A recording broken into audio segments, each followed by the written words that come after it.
പ്രധാനമന്ത്രി നരേന്ദ്രമോദിയെ അനുകൂലിച്ച് ഫേസ്ബുക്കിൽ പോസ്റ്റിട്ട മുസ്ലിം വനിതയ്ക്ക് വധഭീഷണി. മലപ്പുറം സ്വദേശിനിക്കാണ് ഫോൺ മുഖേനയും ഫേസ്ബുക്ക് വഴിയും ഭീഷണി എത്തിയത്.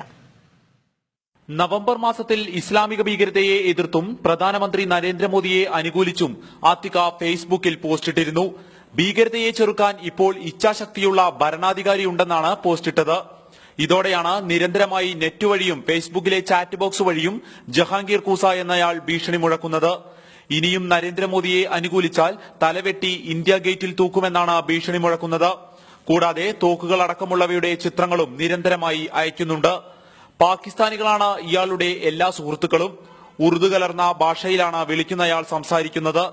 ആദ്യം ഫോണെടുത്തപ്പോഴാണ് കൊല്ലുമെന്ന് ഭീഷണി മുഴക്കിയത്. കാള് ഞാൻ എടുത്തപ്പോഴേ ഉറുദുവിലും അതുപോലെ തന്നെ വേറൊരു ഭാഷ മിക്സ് ചെയ്തിട്ട് സംസാരിക്കുന്നു. അപ്പൊ ഞാൻ ഇംഗ്ലീഷിൽ സംസാരിക്കാൻ പറഞ്ഞപ്പോൾ അദ്ദേഹം എന്നോട് പറഞ്ഞത്, ഇനി ഇത്തരം സപ്പോർട്ടായിട്ട് മുന്നോട്ട് പോയിട്ടുണ്ടെങ്കിൽ ഇന്ത്യ ഗേറ്റിൽ തന്റെ തല തൂങ്ങുന്നു. ഞാൻ ഒരു ഇസ്ലാം മത വിശ്വാസിയാണ്. എന്റെ മതം ഞാൻ പിന്തുടരുന്നു. ഞാൻ ഇസ്ലാമിനെ ഒരിക്കലും എതിർക്കുന്നില്ല.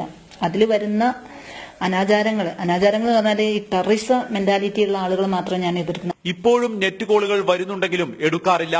കോളുകൾ വരുമ്പോൾ പേടി തോന്നുന്നുണ്ട്. പക്ഷേ നരേന്ദ്രമോദിയെയും BJPയെയും ശക്തമായി പിന്തുണയ്ക്കും. അതേസമയം കാന്തപുരം AP അബൂബക്കർ മുസല്ലിയാരെ പോലുള്ള പണ്ഡിതർ സ്ത്രീവിരുദ്ധ പരാമർശങ്ങൾ നടത്തുന്നത് ശരിയല്ലെന്നും ആത്തിക വ്യക്തമാക്കി. ജനം, മലപ്പുറം.